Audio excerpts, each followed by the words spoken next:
Selamat malam semuanya, welcome di Unlock with me, Billy Boon. Seperti biasa, kita akan kehadiran dua orang narasumber yang akan meng-unlock pemikiran kita semua. Tapi sebelum itu, saya pengen ngajakin teman-teman semua untuk ikutan Britama Festival Ramadan penuh berkah dan menangin banyak hadiah menarik. Caranya gampang banget, dengan ngebuka tabungan Britama, kemudian tambahin saldo sebanyak-banyaknya dan juga bertransaksi sebanyak-banyaknya. Menangin grand prize-nya hadiah BMW X3 selama periode bulan April sampai dengan Juni 2021. Untuk info lebih lanjutnya tinggal dibaca aja di layar kaca kalian masing-masing. Oke? Nah, saya juga mau menyapa teman-teman yang udah ada di Zoom. Halo semuanya, dimanapun kalian berada, untuk siapin catatan, kemudian catat apa aja yang kalian dapetin dari yang disampaikan oleh dua orang narasumber pada malam hari ini. Ya, nanti setelah acara tinggal ke Instagram saya @billybunyot. Kemudian kalian tulis apa aja yang kalian suka, apa aja yang kalian pelajarin pada malam hari ini di kolom komentarnya. Kemudian nanti bisa dapetin kesempatan untuk menangin 2 buah kacamata persembahan dari Optik Says dan juga 2 buah buku yang saya tulis ini. Oke? So, nggak pengen panjang-panjang lebar, langsung aja saya perkenalkan narasumber kita pada malam hari ini, Mas Bernard. Woo!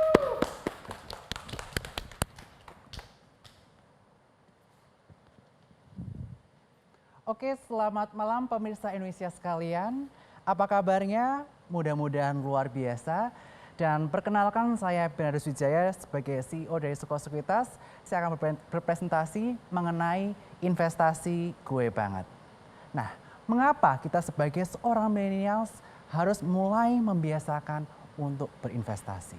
Saat ini kita melihat bahwa kehidupan millennials sebagian besar ada di sosial media, di mana kita melihat hampir lebih dari 80% masyarakat Indonesia melakukan searching, melakukan interaksi di sosial media tiap harinya.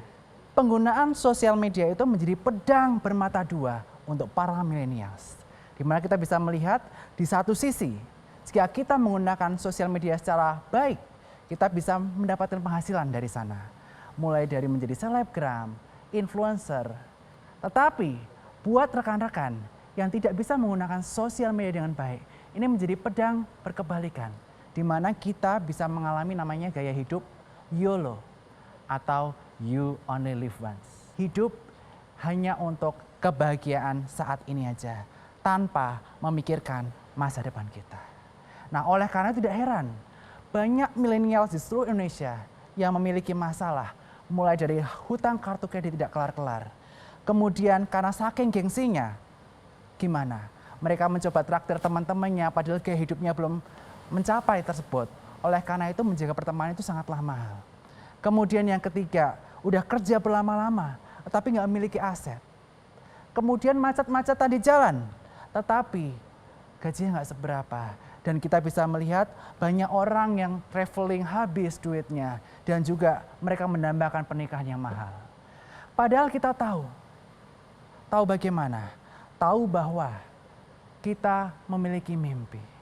Dan berdasarkan data yang diperoleh berdasarkan laporan milenial Indonesia di tahun 2019, 1-2 milenial di Indonesia melakukan belanja online. Kemudian 1 dari 4 milenial melakukan pembelanjaan online. Dan kondisi keuangannya adalah milenial hanya mengalokasikan 10,7% untuk melakukan saving ataupun investment. Dan 51,1% pendapatannya digunakan untuk kebutuhan harian. Padahal kita tahu, semua milenial, setiap milenial memiliki mimpi untuk masa depan kita. Kita ingin membangun keluarga, memiliki pasangan, memiliki rumah, kendaraan, gaya hidup di masa tua yang indah, dan juga kita ingin pergi ke tanah suci. Tetapi berdasarkan data, 35,1% milenial yang baru memiliki rumah mereka sendiri. Sebagian besar masih tinggal dengan orang tua, masih sewa atau masih ngekos. Dikarenakan apa? Karena mereka tidak dapat melakukan financial planning secara lebih baik. Sebagai seorang milenials, apa yang harus kita lakukan? Tentu saja yang pertama adalah kita meningkatkan terus active income kita. Dengan caranya adalah bekerja keras. Tanpa kerja keras, sebagai millennials, kita tidak akan mampu meningkatkan pendapatan kita. Dan selanjutnya setelah kita mendapatkan active income, kita bisa namanya melakukan financial planning. Dan yang paling penting sebagai seorang millennials, kita harus mencukupkan atas apa yang kita miliki. Dan kita tidak boleh namanya memiliki mental ngutang. Sebagai contoh, UMR di Jakarta di kisaran area 4 juta rupiah netnya. Dan kita harus maksimalkan penggunaan untuk kehidupan sehari-hari di angka 75.000 per hari. Dikali 30 di angka 2.250.000. Kemudian biaya kos-kosan, kita cukupkan dulu dengan kos-kosan yang sederhana. Misalnya Rp750.000 per bulannya. Kemudian jangan lupa kita gunakan untuk biaya amal, zakat, dan entertainment sebesar Rp500.000. Dan kita masih memiliki dana lebih, yakni Rp500.000. Untuk apa? Untuk dana darurat dan juga investasi. Sebelum rekan-rekan sekalian melakukan investasi, pastikan teman-teman memiliki dana darurat dengan minimal 3 kali biaya hidup rekan-rekan sekalian. Dengan tujuan supaya misalnya ada kondisi mendadak terjadi, misalnya kita sakit, atau ada virus datang lagi, sehingga mengakibatkan pekerjaan kita menjadi berkurang, atau kita malah tidak dipekerjakan lagi, kita masih memiliki dana cadangan sebesar 3 kali biaya hidup bulanan kita. Dan setelah kita memiliki dana darurat, kita bisa namanya melakukan investasi. Dan konsep investasi itu bagaimana sih? Berdasarkan yang disampaikan oleh Warren Buffett, seorang investor yang sangat luar biasa di Amerika Serikat sana, yang merupakan salah satu orang terkaya dunia. Dia menyatakan bahwa apa yang kita dapatkan hari ini merupakan buah dari taburan yang kita telah lakukan di masa lalu. Oleh karena itu sebagai seorang investor, kita harus memiliki mindset berfokus kepada jangka panjang atau on delay gratification. Dan investasi secara umum adalah yang kita lakukan untuk mengakumulasikan aset-aset yang kita miliki dengan harapan untuk mendapatkan keuntungan di masa yang akan datang. Mengapa sih kita sebagai seorang millennials harus melakukan investasi? Yang pertama adalah supaya mata uang kita bertambah. Mempersiapkan dana pensiun kita ketika kita sudah tidak produktif lagi. Untuk dana pendidikan anak kita. Untuk melipat gandakan aset kita. Dan yang paling penting adalah supaya kita bisa mendapatkan namanya financial freedom. Percaya nggak bahwa inflasi itu ada di kehidupan kita sehari-hari? Ketika teman-teman misalnya kuliah di ITB di tahun 2007, kita bisa melihat bahwa biaya sekolah itu baru 2,5 juta rupiah. Tetapi di tahun 2017 menjadi 7,5 juta rupiah. Dan di sini kita bisa melihat bahwa biaya compounded annual growth untuk sekolah ada di angka 11,61%. Deposito hanya di angka 6,7%. Dan yang bisa mengalahkan inflasi biaya kenaikan sekolah adalah Jakarta Composite Index atau namanya IHSG. Dan bagaimana sih sebagai seorang milenials kita harus mulai berinvestasi? Yang paling penting adalah kita memiliki 3M plus 1D. Apa itu? Kita harus memiliki mindset yang mana kita mau on delay gratification. Mau bersakit-sakit dahulu, bersenang-senang kemudian. Kita mau untuk berfokus untuk keuntungan jangka panjang, bukan keuntungan jangka pendek. Dan selain itu kita harus mau belajar, berjuang, karena investasi bukanlah sesuatu hal yang mudah. Dan yang kedua, kita harus mau belajar namanya metode-metode dari berbagai sources. Mulai dari YouTube, dari buku, kita harus rajin. Dan untuk di pasar saham, metodenya ada menggunakan fundamental analysis atau kita melihat kesehatan perusahaannya. Dan juga yang kedua adalah technical analysis, yaitu bagaimana kita melihat pola pergerakan harga dari saham tersebut. Dan yang ketiga, yang paling penting lagi adalah kaitannya mengenai money management. Kita harus menggunakan uang dingin ketika kita namanya melakukan investasi. Dan yang paling penting adalah kita jangan put our eggs in one basket. Kita harus diversifikasi ke instrumen yang berbeda-beda. Ada yang di time deposit, ada yang di obligasi, saham maupun reksadana, sesuai dengan risk profile kita. Kemudian jika kita di saham, jangan semuanya tahu di satu saham atau di satu sektor. Karena kita tidak mengerti bagaimana resiko dari suatu instrumen tersebut. Dan kemudian, kapan sebaiknya kita mulai investasi? Semakin kita awal untuk melakukan investasi, kita akan mendapatkan return yang lebih baik.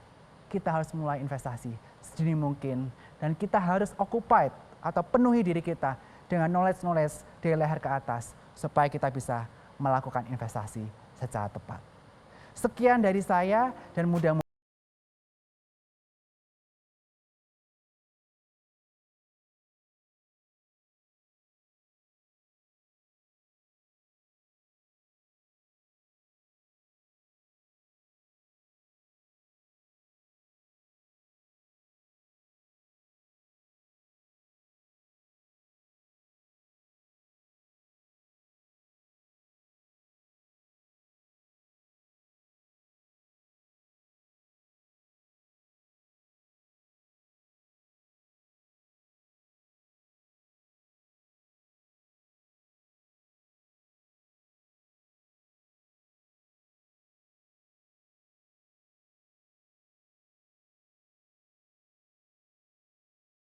ikutan. Kita harus mempelajari dulu instrumennya seperti apa dan sesuai tidak dengan risk profile yang kita miliki.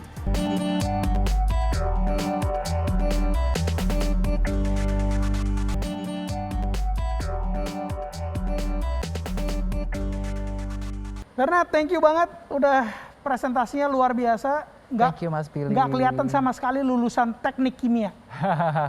Nah, nolong nggak lulusan teknik kimia, kemudian sekarang ini ada di saham-sahaman kayak begini? Nolong banget Mas. Di teknik kimia kita belajar namanya proses. Oke. Jadi kita biasa namanya membaca mengenai proses, kemudian berpikir sistematis, teratur. Nah ini yang saya implementasikan di Sekuritas supaya dalam jangka waktu pendek kita bisa melakukan namanya ekspansi luar biasa dan mengedukasi puluhan ribu bahkan ratusan ribu milenial supaya mereka pola pikirnya berubah terkait mengenai investasi dan pengelolaan keuangan. Di luar sana nih banyak banget nih soalnya anak muda nih yang bilang apa? Mas Billy, saya gimana mau sukses? Saya salah ambil jurusan.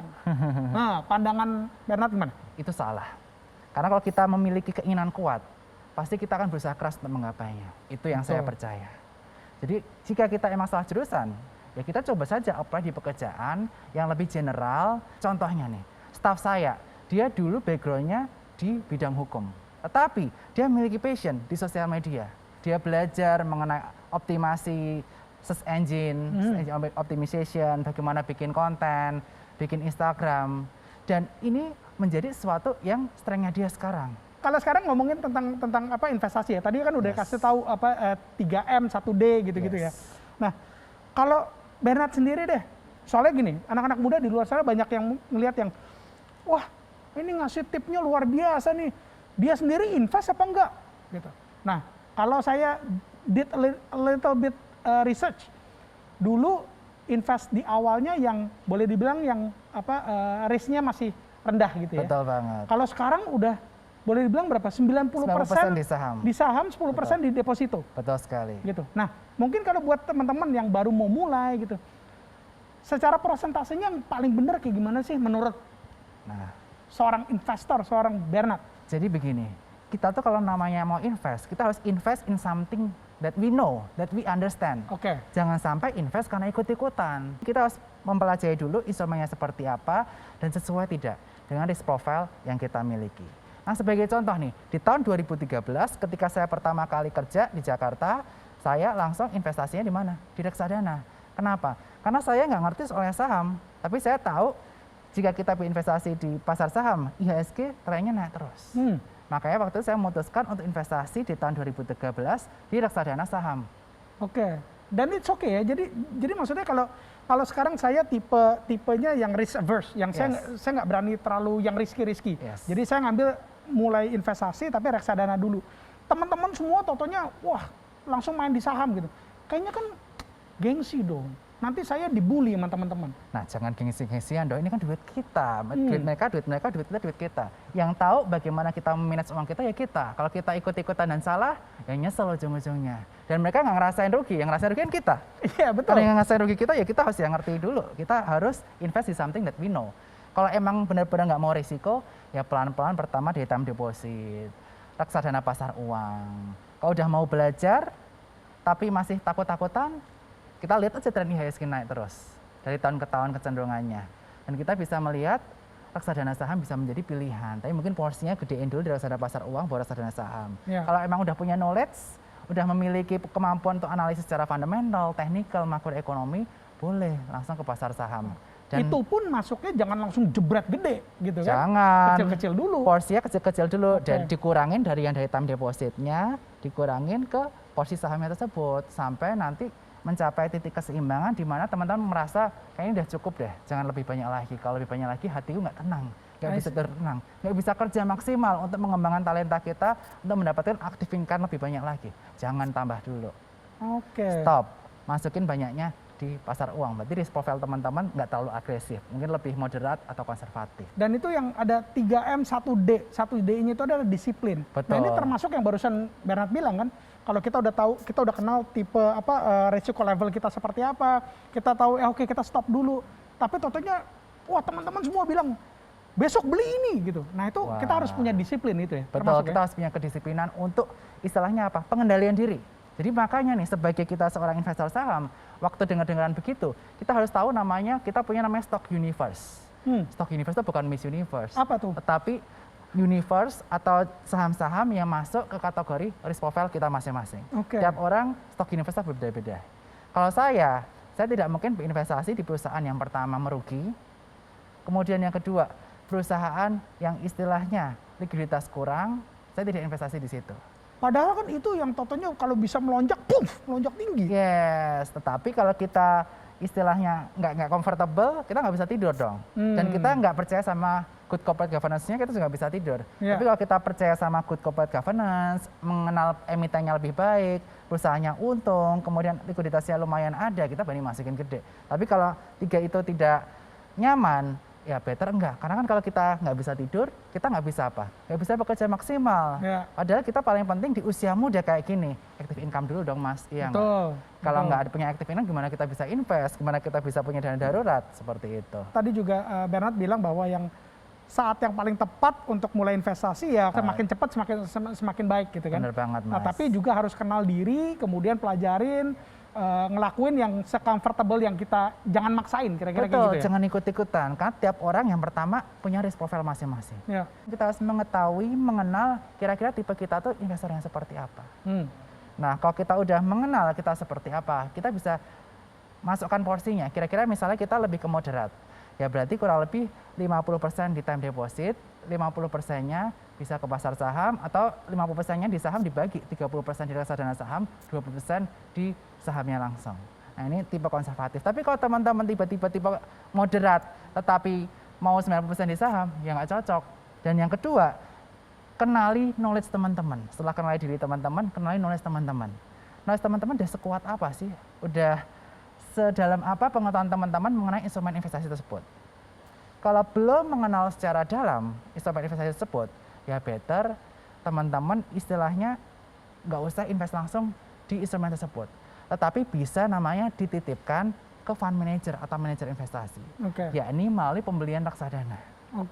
Di reksadana tersebut udah ada namanya manajer investasi yang bersertifikasi WMI dan sertifikasi lainnya yang mengolah dana tersebut dan 7x24 jam benar-benar istilahnya mantengin market, mantengin portofolio teman-teman karena itu merupakan hidup mereka tuh fund manager. Nah, fund manager berkali-kali saya baca di media ketipu sama fund manager gitu. Nah, sekarang gimana caranya untuk nyari fund manager yang trustworthy? Nah, ini bagus banget pertanyaannya. Yang pertama, paling penting kita lihat apakah institusi tersebut berada di pengawasan OJK atau tidak. Bisa ngecek di mana itu? Bisa ngecek namanya di website yang OJK. Nah, yang kedua, kita bisa lihat history performance dari reksadana tersebut. Dan itu bisa dilihat di berbagai situs, mulai dari yang umum ada pasar dana, kemudian ada situs-situs lainnya yang bisa melihat performa reksadana tersebut dalam beberapa tahun terakhir. Dan yang selanjutnya kita melihat apakah produk ini dipercaya sama nasabahnya atau enggak. Nah, kita tahunya gimana dipercaya atau enggak. Semakin besar dana kelolaannya, berarti apa? Masyarakat berarti trust dong. Betul. Produknya banyak banget yang mau subscribe. Ya itu berarti semakin besar, semakin resikonya semakin rendah. Karena banyak yang percaya. Jadi bukan ngelihat dari seberapa ngetopnya si fund manager tersebut. Enggak. Berapa banyak followernya di Instagram. Bukan. Wow, luar biasa. Waktu kita nggak cukup ini, men. Ini harus ada episode 2, 3, 4, 5, sampai 12 kayaknya baru baru bisa bahas semuanya nih. Bener banget, tapi kan yang paling penting kan kita mengenai diri kita dulu nih, Oke. Mas Billy. Jangan FOMO, namanya investasi, kita harus ada pengendalian diri, dan yang paling penting nih Mas, terakhir kalau kita udah mendapatkan cuan dari capital market, dari investasi kita, jangan lupa untuk namanya berbagi. Dan be content. Alright, man, thank you so much sudah berbagi. Thank you so much, Sama-sama, Mas sukses Billy. terus. Semoga bisa berkali-kali lipat. Amin. Suksesnya. Terima kasih banyak Mas Billy ya. Oke, sip. Don't go anywhere, karena habis ini kita masih akan ngobrol dengan satu narasumber yang keren. Kita sebagai masyarakat Indonesia dan juga bagian dari masyarakat dunia itu ingin maju untuk mendapatkan hidup yang lebih baik dan lebih hijau. Nah, solusinya adalah motor listrik, e-motorcycles, the future of smart mobility.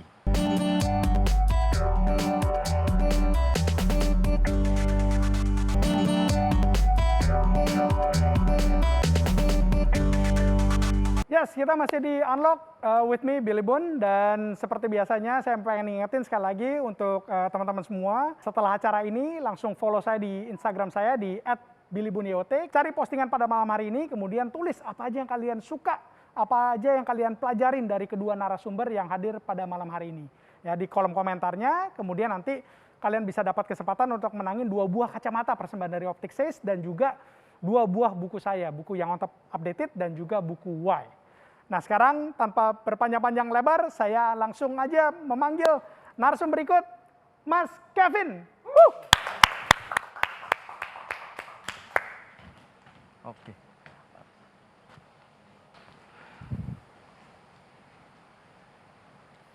Halo, selamat malam teman-teman. Terima kasih Billy Boon sudah mengundang kita di acara Unlock. Jadi saya hari ini mau bahas tentang motor listrik. Jadi Indonesia butuh motor listrik. Kenapa? Tahun 2020 itu total motor itu ada 120 juta yang sudah jalan di Indonesia.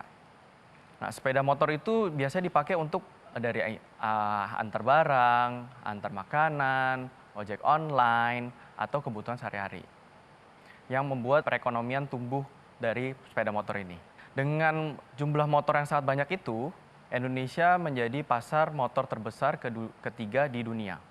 Pemerintah juga sudah aktif untuk mengakselerasi kendaraan listrik ini dengan peraturan pemerintah, peraturan kementerian, serta PLN juga sudah mengeluarkan banyak-banyak SPBKLU dan tarif khusus untuk pelaku kendaraan listrik. Untuk apa? Untuk memiliki ketahanan dan kemandirian energi, serta menumbuhkan gaya hidup baru yang hijau di masyarakat Indonesia. Kita sebagai masyarakat Indonesia dan juga bagian dari masyarakat dunia itu ingin maju untuk mendapatkan hidup yang lebih baik dan lebih hijau. Nah, solusinya adalah motor listrik, e-motorcycles, the future of smart mobility. Kita bisa lihat nih teman-teman, untuk penggunaan satu motor listrik, itu kamu bisa mengurangi gas emisi sebesar 828 kg. Itu kayak apa sih 828 kg? Itu seperti kamu menyelamatkan 38 pohon. Itu baru satu motor listrik. Gimana kalau 1 juta atau puluhan juta motor listrik? Nah, gaya hidup ini udah ada di luar negeri, yang ada dari zero waste, zero emissions, yang membuat sebuah pola pikir dan perilaku yang dapat contoh untuk kita bisa berpartisipasi, menjaga lingkungan, dan membentuk sustainable living. Ada juga kebijakan-kebijakan dari negara di Eropa dan Amerika untuk larangan penjualan kendaraan berbakar bensin. Nah, dari sana kita bisa lihat bahwa dunia sudah menuju ke kendaraan listrik. Kita balik lagi ke Indonesia, generasi muda. Nah, generasi muda kita ini, generasi millennials dan Gen Z, itu sudah banyak untuk mengadopsi cashless, high-tech, eco-driven lifestyles yang aktif dan ambisius untuk terus maju ke depan lebih cepat lagi dan lebih cepat lagi. Jadi, inovasi apa yang Indonesia butuhkan? Kita bisa lihat dari baterai mobil listrik dibandingkan dengan baterai motor listrik. Dari ukuran dan berat itu sudah kita bisa lihat baterai mobil listrik itu berat dan besar, dan baterai motor listrik itu ringan dan kecil. Karena ringan dan kecil ini, dia hanya bisa tempuh 50 kilo, dan tapi ngecasnya itu berjam-jam, 5-7 jam. Nah, untuk pengendara kita yang setiap hari jalan ini, yang membutuhkan jalanan yang sangat panjang, nggak mungkin kita harus suruh dia menunggu karena baterainya habis dan chargingnya lama banget. Itu harus seperti isi bensin yang memerlukan waktu yang singkat dan cepat dan langsung bisa digunakan lagi. Solusinya adalah swap. Jadi swap ini kamu tinggal datang ke swap station kita, kamu tinggal ambil baterai lama kamu yang sudah dipakai dan masukin ke swap station kita, dan kamu akan dapat baterai yang baru.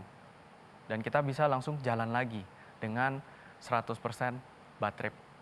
Nah, jadi tinggal 9 detik aja. Perlu 9 detik untuk swap and go. Tidak perlu nunggu lama-lama lagi. Jadi, Indonesia untuk maju harus mulai dari kamu.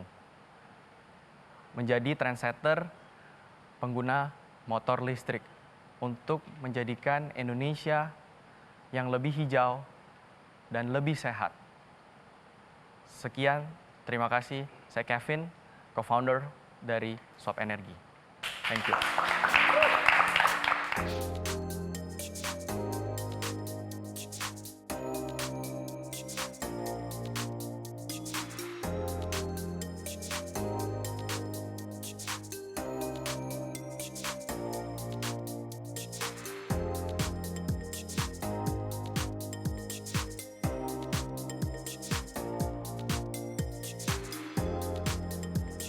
Seberapa yakin bisa mendominasi pasar? Kita punya misi sih, mau menghijaukan Indonesia. Oke. Mau mengkoneksikan semua energi itu jadi electricity. Kenapa kita berani ngelawan yang ada brand-brand lain lagi? Kita percaya motor listrik itu adalah masa depan. Ini kan sebenarnya belum di launching ya. Memang udah masuk ke Indonesia, kemudian tapi belum di launching. Sekarang siapa yang sudah pakai smooth atau swap teknologi ini?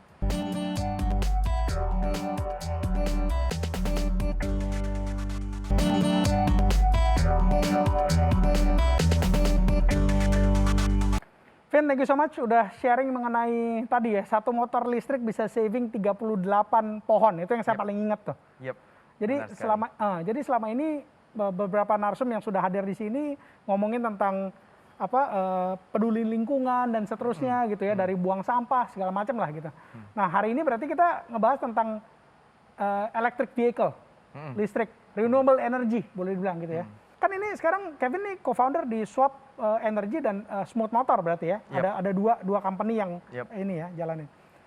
Seberapa yakin bisa mendominasi pasar? Nggak, maksudnya kan gini, sekarang ini kan semuanya motor bensin. Yep. Kalau kita tahu juga merek-mereknya juga semuanya udah merek-merek global, merek-merek dari Jepang dan seterusnya gitu. Seberapa yakin kok sok-sokan masuk ke dalam industri ini gitu? Oke. Jadi 3 co-founder ini, ada founder dan co-founder lainnya, itu kita punya misi sih, mau menghijaukan Indonesia. Oke. Mau mengkoneksikan semua energi itu jadi electricity. Kenapa kita berani ngelawan yang ada brand-brand lain lagi? Kita percaya motor listrik itu adalah masa depan. Masa depan tuh pasti semua akan berpindah ke motor listrik atau mobil listrik, kendaraan listrik lah intinya. Oke. Sekarang nih kita 2021 gitu. Ini nggak terlalu early nih untuk masuk ke sini, kemudian orang-orang mungkin nanti yang masih mikir yang aduh kayaknya nanti saya belum yakin dengan baterai dan segala macam, nanti kalau baterainya soak gimana gitu. Kalau pakai bensin kan ya memang udah kita semua udah tahu gitu. Kenapa sih kita mulai dari sekarang?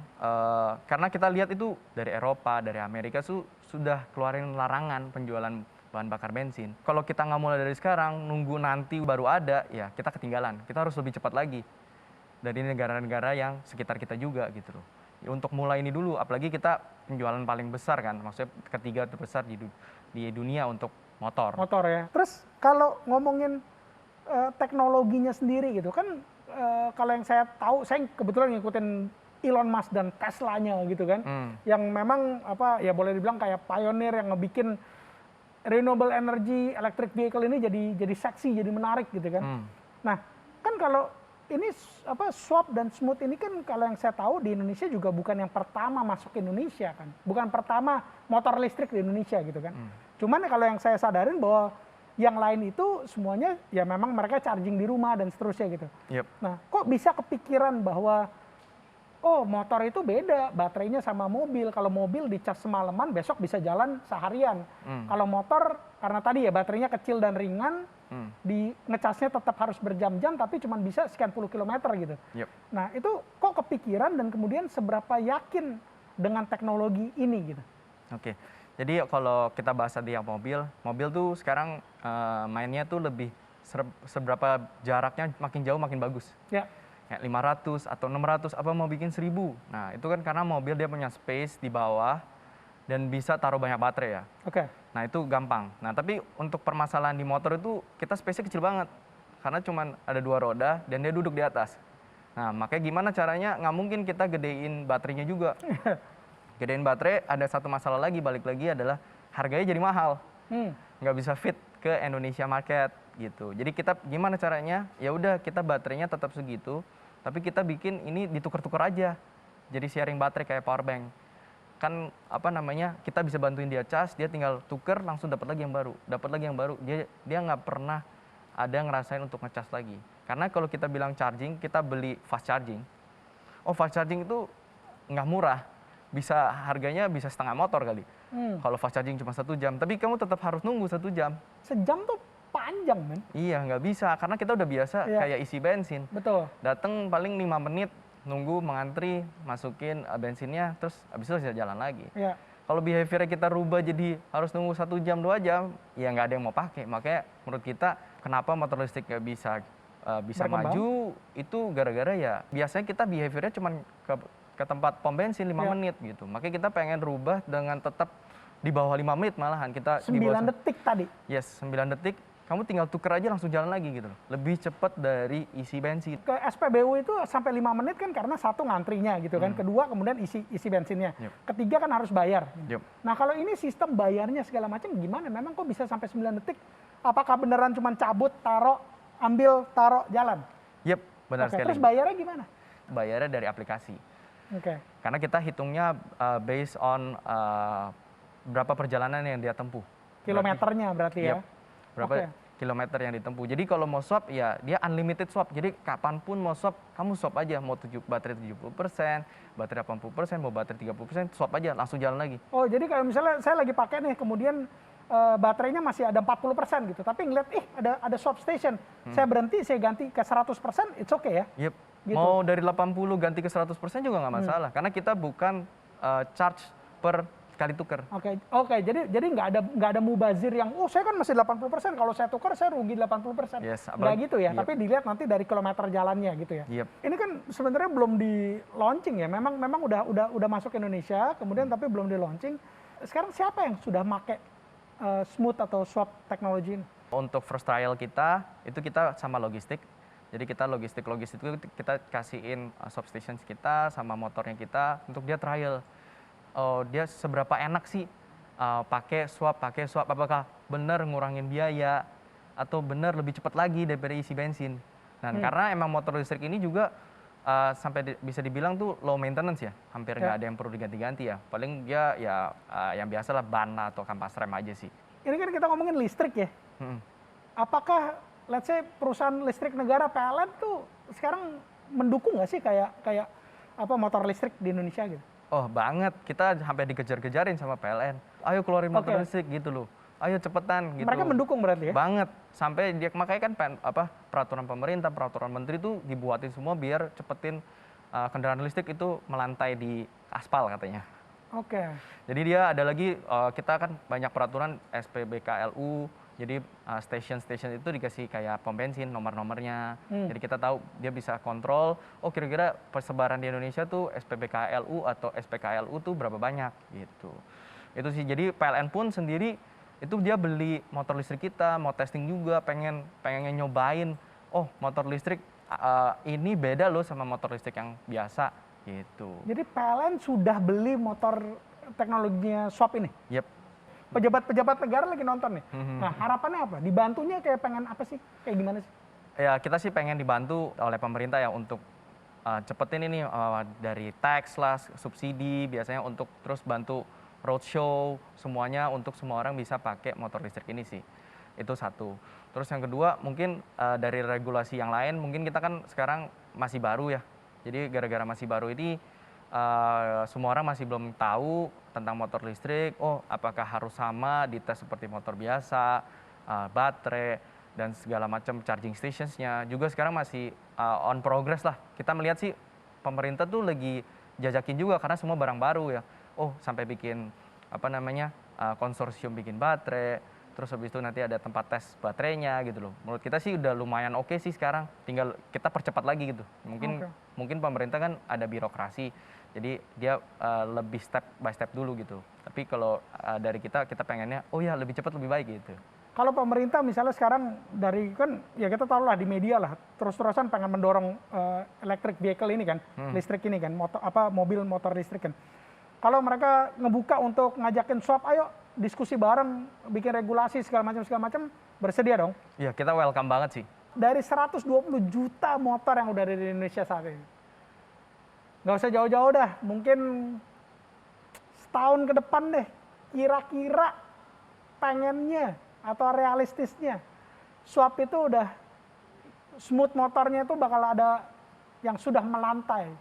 Di Jakarta, di jalanan-jalanan, harapannya ada berapa banyak? Prediksi kita itu di tahun 2025 ya, itu kita udah punya 1 juta motor yang udah ada di jalanan. Banyak orang yang masih nggak tahu nih bahwa motor listrik ini kualitasnya kayak gimana sih gitu. Nah ini kalau R&D-nya sendiri segala macam dari swap maupun smooth motornya ini sendiri dari mana dan gimana sih? Jadi untuk R&D ini kita punya pabrik juga sih. Jadi kita develop sendiri. Semua IoT-nya juga develop sendiri. Jadi kita testing sendiri setiap hari. Kita, ini ada bug, kita betulin lagi sampai benar-benar perfect gitu. Jadi sekarang kita lagi on perfections product dari motor, baterai, sama charging stations. Meluncurkan motor listrik ini ada hubungannya dengan psikologi generation millennials dan Z yang mereka tuh dalam memilih produk, pengen bermanfaat, punya impact positif terhadap lingkungan dan seterusnya. Itu ada hubungannya nggak sih? Iya, pasti. Jadi kita emang lihat, generasi-generasi yang baru ini bukan kayak generasi dulu, hanya pakai produk gitu. Jadi yang sekarang itu dia udah banyak yang berpikir, oh ya kalau dia pakai barang ini tuh gimana impactnya ke yang lain gitu. Semuanya hijau lah. Jadi dia pengen ngurangin bahan bakar dan polusi lah kebanyakan. Gitu. Nah, yang nonton kita kan dari Sabang sampai Merauke ya, dari semua pulau lah, yang bisa menikmati swap teknologi dan smooth motor ini masih cuma kota besar doang dulu atau gimana? Yes, karena kita build the infrastructure. Kita akan mulai dari satu kota ke kota yang lain. Jadi kita akan connect misalnya kita mulai dari Jakarta, terus Jabodetabek, nanti pergi lagi ke Bandung, ke Jogja, ke Semarang, ke Surabaya, ke Bali. Satu persatu itu karena memang sebelum jualan motornya memang charging stationnya harus dibanyakin dulu di kota tersebut gitu ya? Iya benar, jadi kita harus bikin dulu sebanyak mungkin charging station, jadi user-user kita ini pengguna motor listrik itu nggak bingung mau tuker di mana. Untuk Jakarta yang kota gede nih, ibu kota gitu, rencananya bakal ada berapa charging station? Ini supaya teman pemirsa semua tahu nih, oke kalau saya beralih ke motor listrik, jangan sampai nanti yang saya lagi jalan, baterainya habis, kemudian charging stationnya masih 2 km lagi gitu. Target kita untuk akhir tahun ini, kita pengen ada 1.000 charging station. Karena kita pengen setiap 1 kilo tuh ada charger. Jadi setiap 1 kilometer? Yep. Setiap 1 kilometer ada 1 charging station. Jadi orang udah nggak perlu takut lagi keluar, nanti baterainya habis, atau dia ngedorong. Kan biasanya kebanyakan kalau Ya. motor listrik ngedorong jadinya kalau Betul. baterainya habis. Jadi Betul. dia tinggal swap aja di tempat kita. Iya, jadi nanti orang-orang bisa tuh pakai motor listrik bukan di dalam kota doang. Jadi bisa juga keluar kota. Nah, Ya. karena ada stop stations kita gitu. Mau ke Depok lah, mau ke Bogor atau mau ke Bandung. Jadi nanti dia stop by itu bisa dapat charging station gitu, tinggal tuker aja. Oke. Alright, Kevin, thank you so much udah punya misi untuk menghijaukan Indonesia, bukan dicat hijau ya, tapi benar-benar Yeah. untuk mengubah behavior dari motor biasa yang tadi ada 120 juta ya, yang kemungkinan besar nyumbang polusi gokil-gokilan udah pasti. Semoga Indonesia bisa lebih hijau dengan motor listrik ya. Yap. Congrats dan good luck. Thank you, Mas Willy. Oke, that's it perbincangan saya dengan dua narasumber pada malam hari ini. Semoga bermanfaat. Saya ingetin sekali lagi, langsung ke Instagram saya dan follow @billybunyot, kemudian cari postingan pada malam hari ini, kemudian di kolom komentarnya tulis apa aja yang kalian suka, apa aja yang kalian dapetin dari kedua narasumber pada malam hari ini. Kemudian dapetin 2 buah kacamata dari Optixis dan juga 2 buah buku saya yang on top, updated, dan why. Dan semua episode Unlock bisa ditonton di YouTube channel Metro TV dan juga di billybun.com. Until next month, be inspired, I'll see you on top. Tapi kalau 3 itu tidak nyaman, ya better enggak. Karena kan kalau kita nggak bisa tidur, kita nggak bisa apa? Nggak bisa bekerja maksimal. Ya. Padahal kita paling penting di usia muda kayak gini. Active income dulu dong Mas. Iya nggak? Betul. Kalau nggak ada punya active income, gimana kita bisa invest? Gimana kita bisa punya dana darurat? Bisa Berkembang. maju itu gara-gara ya karena dia biasanya kita behaviornya cuma ke tempat pom bensin 5 menit gitu. Metro TV,